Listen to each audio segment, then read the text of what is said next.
Assalamualaikum. I'm Alisha Pradhan. You are watching HerNet Television, and today we are in the southeast corner of Bangladesh, that is Cox's Bazar, and within Cox's Bazar lies the world's largest refugee camp, Rohingya camp.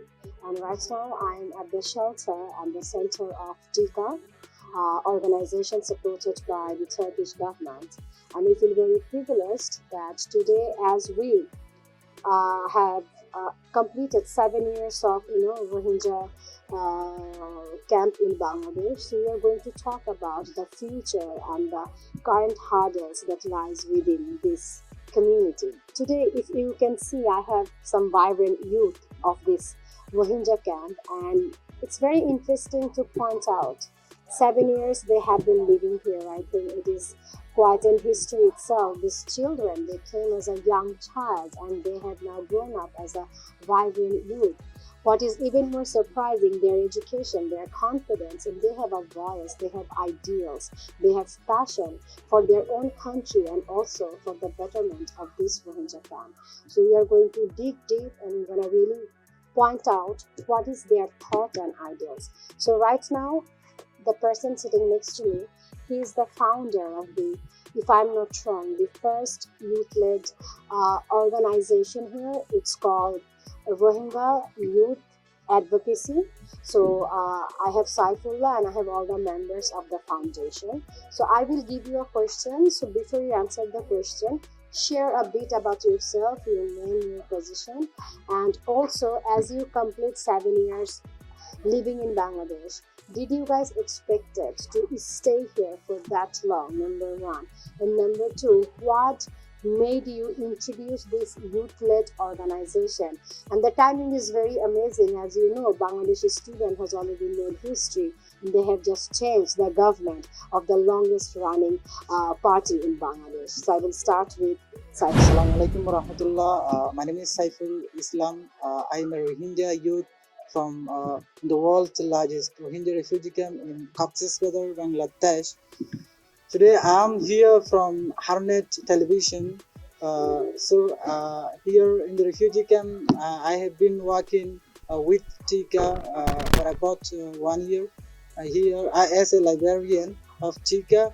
So basically, I would like to share you about our challenges and difficulties that we Rohingya people are facing. So, when in 2017 we fled here in Bangladesh camp, and it has been 7 years that we genocide survivors in the world's largest refugee camp are surviving this refugee life. So here we are facing difficulties with everything. Especially children, youth of our age are destroying their golden life. We do not have any higher education in the Rohingya camp, and we want to study going in college and university, but this opportunity is not available for this poor Rohingya youth here in the refugee camp. So I would like to request to the international community to provide an opportunity for the Rohingya youth to learn education in college and university. Wow, I'm really inspired, and we will reflect on that conversation as he was mentioning for higher education. And I know you guys have a makeup plan, so we'll go dig deep later. But right now I will come to you. Please introduce yourself and why you are part of this youth-led organization, and what are your own dreams for the youth of Rohingya and also for the overall people. What is that you want to achieve? Assalamualaikum warahmatullahi wabarakatuh. My name is Jamil Hussain. I live in Cox's Bazar, in the largest refugee camp in Bangladesh. My dreams are I want to be a worker for my community. I had a organization organize advocacy, Rohingya youth advocacy. আমাদের রোহিঙ্গা কমিউনিটির যেগুলা problem আছে এগুলা face করব international community যারা আছে আমাদের আরো বিভিন্ন ধরনের অপরচুনিটি পাওয়ার জন্য অন্য দেশে আমাদের যেগুলা লেখাপড়া করার জন্য আর আমাদের যেগুলা রাইট আছে, আমাদের মায়ানমার ফেরত নেওয়ার জন্য যেগুলো আমাদের কাজ করতে হয়, যেন বাংলাদেশে এ পর্যন্ত যারা সিস্টেমেটিকলি স্টুডেন্টে যে কাজগুলো করছে আমাদের অনেক পছন্দ হয়েছে, এগুলো আমাদের অনেক ভালো লাগছে। এই ইউথে চাইলে সবকিছু করতে পারে। আমার রোহিঙ্গা ইউথগুলাও এভাবে কাজ করার আগ্রহী, কিন্তু কারো ফেসিলিটিস, কারো মানে অপরচুনিটিগুলো পাচ্ছে না। তাই আমাদের অপরচুনিটি লাগবে। তা আমাদের কাজগুলো অবজেক্টিভ হলো আমাদের রোহিঙ্গার যেগুলো প্রবলেম এগুলো সলভ করব, আর আমাদের মায়ানমারতে আবার ফেরত নেওয়া যাওয়ার জন্য যেগুলো আমাদের ইন্টারন্যাশনাল কমিউনিটি তাদেরকে আমরা মানে এগুলো কথাগুলো বলবো। Jamil Hussain, I'm truly inspired by your speech, and I think this is what Bangladesh has done, the youth of Bangladesh. সব জায়গায় কিন্তু একটা জ্বালাময়ী বাংলাদেশি যে ছাত্র জনতা, তাদের মধ্যে এই যে একটা আপনার দেশকে বদলে ফেলার বা যার যার জায়গা থেকে যে একটা দায়িত্ব নেওয়া দেশের গঠনে বা মানুষের কল্যাণে, সেটারই একটা কিন্তু আমরা আভাস দেখতে পাচ্ছি, which is why HerNet Foundation is here. So you have said you guys have so many demands, and demands as in a sense that's your right. So you want to achieve those rights, and now these young people who were just children, now they have developed a voice and they want to address those issues to the international community. Now, as before this interview, I was talking with all of them, number one, they are truly, of course, grateful for living in the land of Bangladesh. They have found us most hospitable, but at the same time, since an international organization plays a very big role in repatriation or ensuring their safety, so they have some demands, because if the youth is the pillar of a nation or backbone of a nation, education has to be the bridge for that. So this is student collectively, I'm so inspired that they want to write to the international organization, naming the United Nations or European Union or countries like America, who are the flag bearer of democracy and human rights. And they said under this organization, they want to pledge for at least, let's say, minimum of 1,000 meritorious students who will be given the opportunity for higher education in the Western countries, so they can learn from the best and they can come back either in Bangladesh or Myanmar to work for the people of their country. So I'm really mesmerized. Now, on my left, I'm going to ask you the question. First of all, introduce yourself and what kind of changes you guys are thinking of bringing through education. And also, I will give you a tricky question. Why do you think we, as a host of you guys or the international organization, has failed to ensure safety and return for the Myanmar people for last 7 years? Why do you think? My name is Nur Islam. I came from Myanmar to Bangladesh 7 years ago. Now, I'm living Shobulakata Camp System Block V3. My name is Nur Islam. I'm a little student. I'm not a talent boy. I know a little English. But I'm trying to tell you that I request you all, United Nations, why did you fail to solve our Rohingyas problem? That is you have the responsibility to solve that, our Rohingyas problem. Rohingyas were systematically genociding day by day in Myanmar, now as well as in camp. So we don't want to live in this camp. We want to go back to our homeland. Our homeland, our heart is crying every day. Our heart is crying every day because we don't have any opportunity to read education, to high education. We want to read education, university at another country, but we don't have any opportunity to read that. So I request you all the United Nations, I know that you have the responsibility to solve our problem, because you are nationality people. We are not. We are refugee. Do you want to live in Bangladesh refugee camp? Because refugee life is very hard. As well as that I feel, but you cannot feel that because you are not refugee.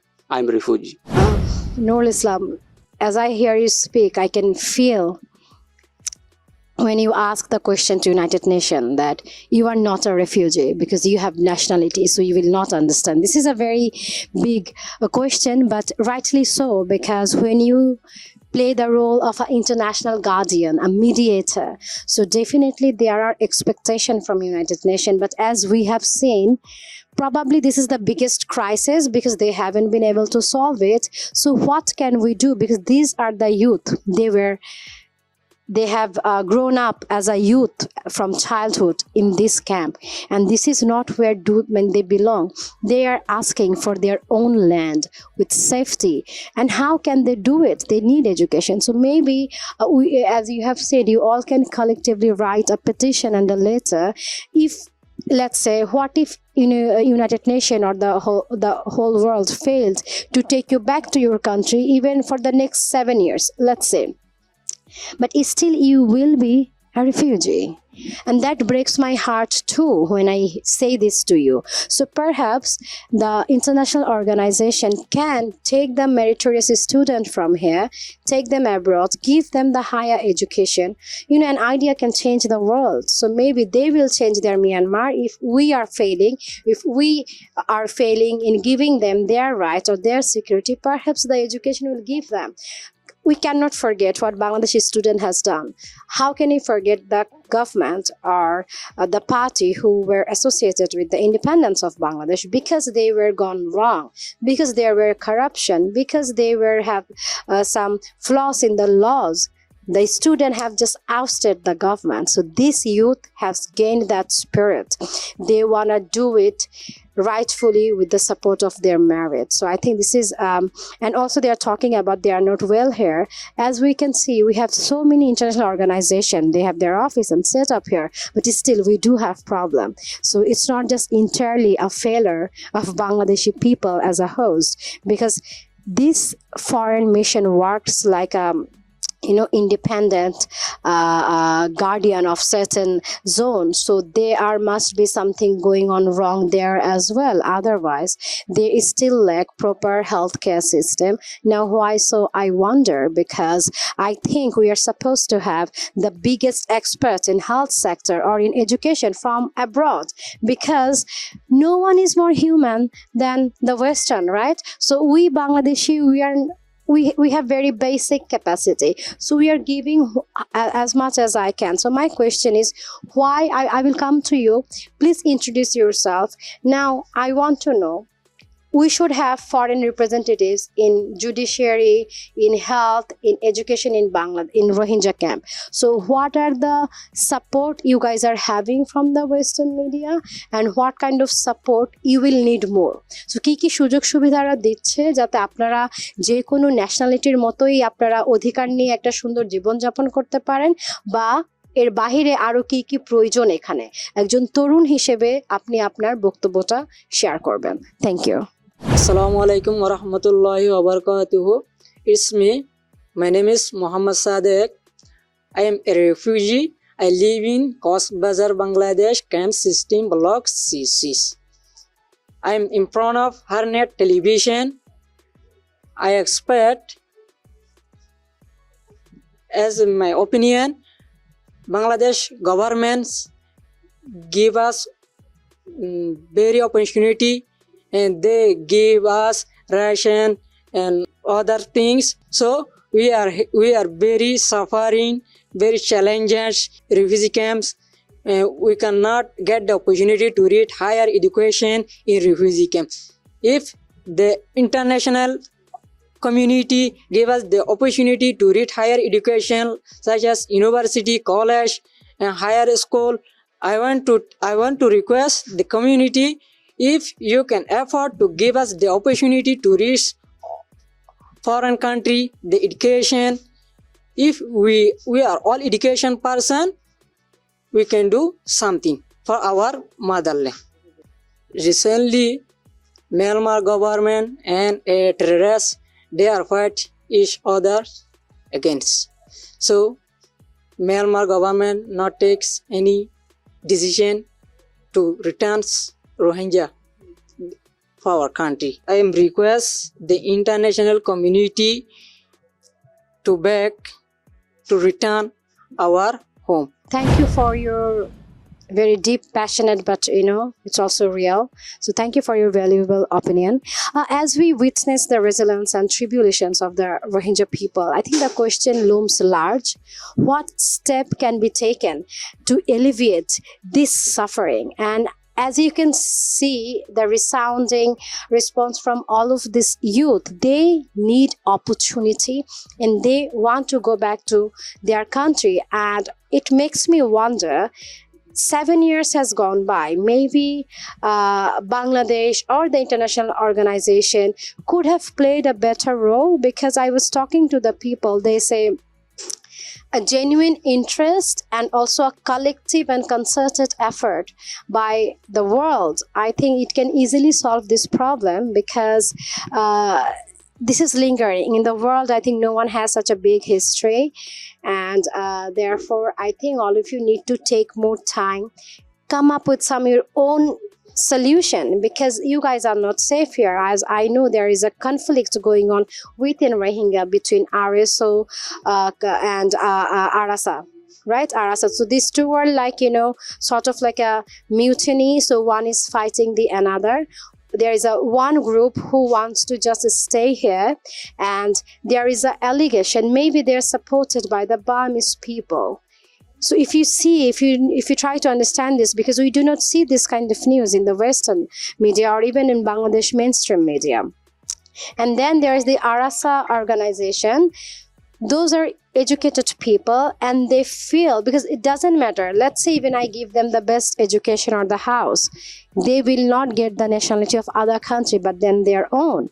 So they want to improve their country, they want to build things in their country, they want to be the leader of their country, they want to be married in their country, right? So this is basic human rights. And these are the youth, because if you see in Bangladesh, the huge number of Rohingya that came, that was mostly women and the children. So now they have grown up. These children now have a voice, they have a mind of their own. And I'm very hopeful, and I think you guys will bring changes, because things are not completely hunky-dory or happy here. These people are not happy. Yes, they are far. We have also heard that women are being victimized. There are situations going on where a couple of the women may have been a victim of violence, but these things doesn't come out. And who am I going to complain? Because as you can see, it's not just Bangladesh, you have international media and organization living here. Then why do you have this problem? So these are very difficult questions. So the student or the current government of our country,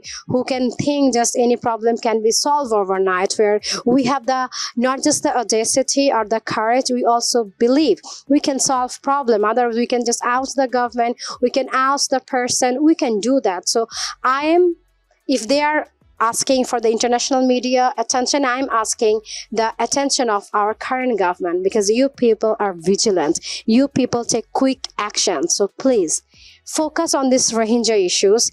Given the amazing global limelight of the current government, I think with their words they can entice the United Nations, they can bring European Union on the table and actually listen to your voice. And I think talking to Myanmar people should not be a problem. We should bring these people. Myanmar is a big country, bigger than Bangladesh. Yeah.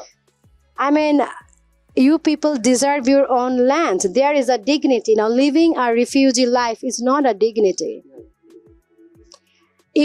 And I think you guys are more smarter than me. That's what even makes me feel shocking. You guys have amazing mind. So now, as we have to end this discussion, and we know we have heard issues, healthcare, we don't have proper education, the roads or the makeshift houses. But hey, hello, this is a responsibility for all over, for a global world, not just Bangladesh, right? So maybe we can fail, but we also have to raise the question why they are failing here, right? So I will come to you just in this discussion. Tell us the vision or the future planning of your youth-led organization. And I also want to hear what kind of project or what kind of advocacy you want to do. And overall, the Rohingya people here, what is your message to the Rohingya people and Bangladesh and the international media? Very shortly, I want your dreams and message for this community. Okay, thank you for the floor. Yeah, as a founder of the Rohingya youth advocacy, I would like to say to the international community to to highlight our issues, to think about our issue. Yeah, we have already cased in ICJ, International Court of Justice, about the Rohingya genocide against Myanmar military, but they are they are Soviet system, their mediating system is very slow, but we Rohingya people in the refugee camps are dying. So to to highlight our issues is to you and not to miss our issues, then we have created this youth-led organization to to let the international community know. And here, as a Rohingya youth, on behalf of my community, I would also like to request to international community that first of all, if the international community want to resolve our issue, first of all, the Bangladeshi government, especially the interim government led by Dr. Yunus, should help the international community about the Rohingya issue. The Bangladeshi government should stand by us on the mediation on the solve of our issue, and the international community should also think of the ongoing war in the Rakhine state. There is war ongoing between Myanmar military junta and Rakhine rebel group. There is no any stability of returning Rohingya people, because there is already war ongoing between between military and armed group. So we as Rohingya, we are not feel secure to back to our country, and if the international community pressure the Myanmar government about the Rohingya people, then I hope the Myanmar government will think of us, retaking back our country, Myanmar.